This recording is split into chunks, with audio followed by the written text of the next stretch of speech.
Elon Musk భారత పర్యటనలో భాగంగా మరో కీలక పరిణామం కూడా చోటు చేసుకుంటుందనే టాక్ ఉంది.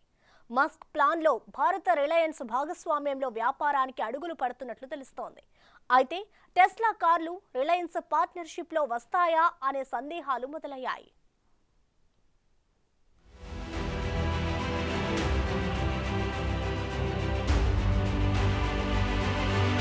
టెస్లా భారతదేశంలో తన కార్యకలాపాలను స్థాపించడానికి స్థానిక భాగస్వామి కావాలని కోరుతున్నట్లు తెలుస్తోంది.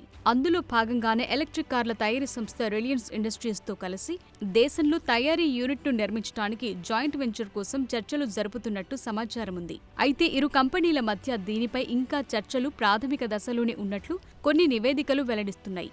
ఏది ఏమైనప్పటికీ టెస్లా యజమాని ఇలాన్ మస్క్ భారత పర్యటనలో రిలయన్స్ అధినేత అంబానీతో కూడా మీట్ అయ్యే అవకాశాలు ఉన్నట్లు అనుకుంటున్నారు. భారత్లో టెస్లా స్థాపన అంశంలో రిలయన్స్ ప్రమేయం ఇంకా చర్చలో ఉండగా ముఖేష్ అంబానీ నేతృత్వంలో ఫ్యాక్టరీ సెటప్, కార్యకలాపాలతో టెస్లాకు మద్దతు కీలక పాత్ర పోషిస్తుందని అంచనా వేస్తున్నారు.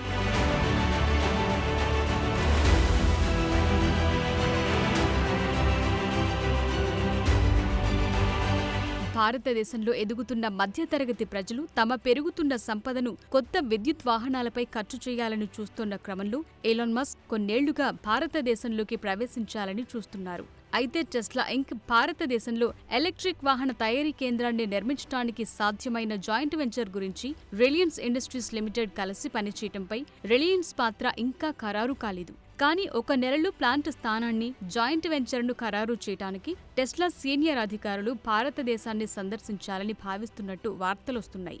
అయితే ఓ రిలయన్స్ ప్రతినిధిని మీడియా వర్గాలు సంప్రదించి నివేదికపై స్పష్టతను కోరగా వివరాలు అందించడానికి నిరాకరించినట్లు తెలుస్తోంది. అలాగే దీనిపై టెస్లా ప్రతినిధులు కూడా వెంటనే స్పందించలేదు. కానీ ఈ మీటింగ్ మాత్రం ఖాయమనే సూచనలున్నాయి.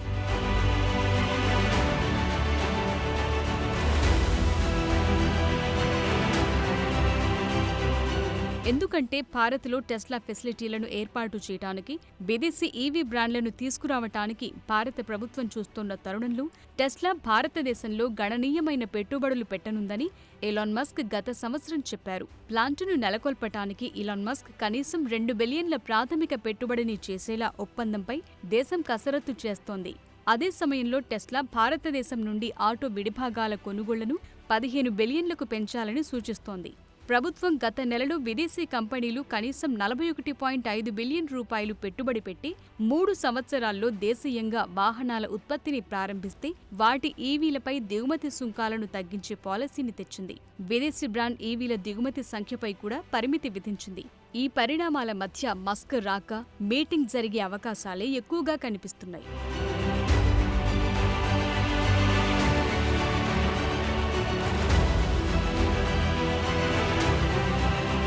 ఇప్పుడు గ్లోబల్ సంస్థల నుండి పెట్టుబడులను ప్రోత్సహించే లక్ష్యంతో భారత్ చర్యలున్నాయి. అందులోనూ ఎలక్ట్రిక్ కార్ల నిర్మాణం, వినియోగం వేగవంతం చేయటంలో కీలకమైన నిర్ణయాలు తీసుకుంటున్నారు. దీంతో పాటు ప్రస్తుత భారతదేశ ఈవీ మార్కెట్ 2030 నాటికి 100 బిలియన్ల ఆదాయంతో 40% పైగా చొచ్చుకుపోయే సామర్థ్యాన్ని కలిగుంది. ద్విచక్ర వాహనాలు, 3 చక్రాల విభాగంలో 45% పైగా ఉన్న బలమైన డిమాండ్ ద్వారా ఈ వృద్ధి కొనసాగుతోంది. ఇక 4 చక్రాల కార్ల వ్యాప్తి 20% పైగా పెరుగుతుందని అంచనా వేస్తున్నారు.